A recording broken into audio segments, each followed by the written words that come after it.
Welcome aboard to the second episode of our Roblox Pirate Adventure, a project inspired by games like Sea of Thieves and Assassin's Creed Black Flag. There's tons of potential for this constantly evolving game, but we'll get there one step at a time. Let's see the additions I've made so far in Seas of Treachery Revamped.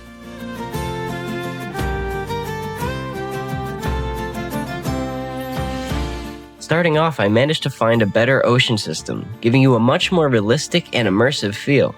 Although, I pulled through and got an even better one, which I'll show off later in the video, so stay tuned.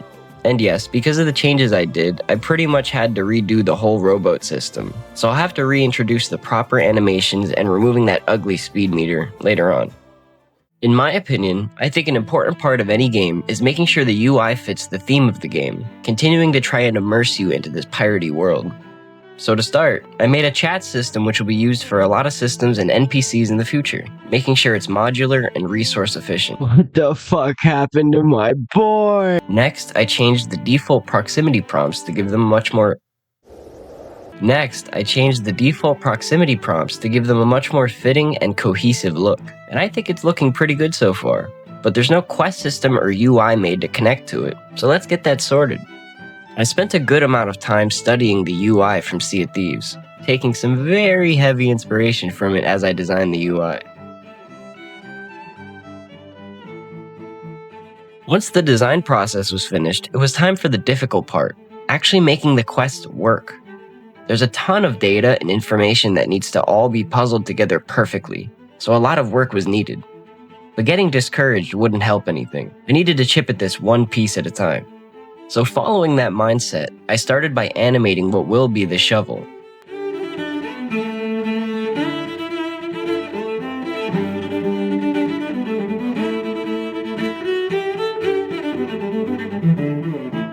Along with getting the very basic coding done for it in preparation for the quest.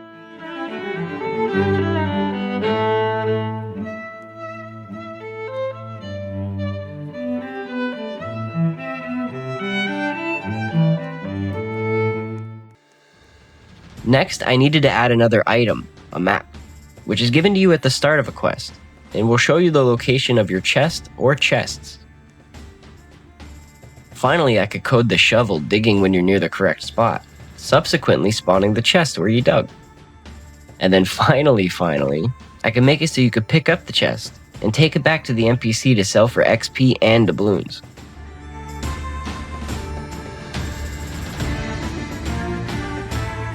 You might have noticed in one or two of those clips, but I also added key hints, which are the buttons in the bottom right corner to indicate what to press, as that was definitely an issue we had with the last one, so I'm making sure we don't have that issue this time.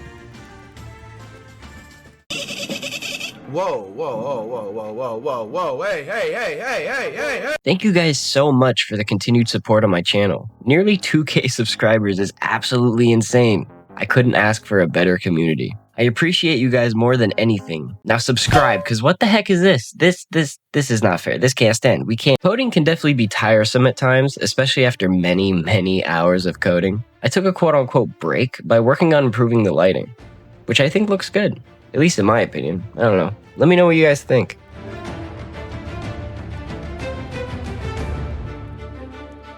I definitely will have to have different settings for night, as the current settings make nighttime extremely dark. Now, as I had mentioned earlier, I found an even better sea, along with finally adding swimming functionality so we're not just falling through the ocean anymore. Along with that, I even made sure to track the camera as well, so that putting your camera underneath the surface will still show the underwater effects, like making the water more transparent so you can see things from under the water. I would like for you to keep in mind that for most of this, I'm currently focused on the gameplay and functionality of the game. While I definitely want to make it look as amazing as possible, I want to make sure the framework underneath isn't an absolute spaghetti mess first, before I pretty things up.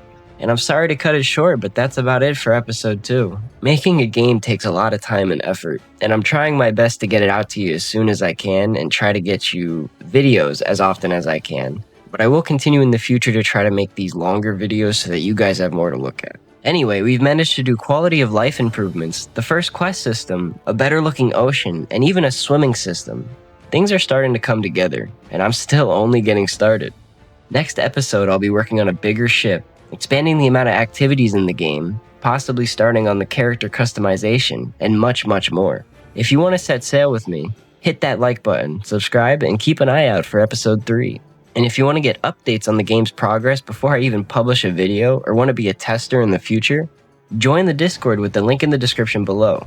We've recently hit around 150 to 200 members, which is also insane. Thank you guys so much. And stay tuned. Hopefully you won't be disappointed.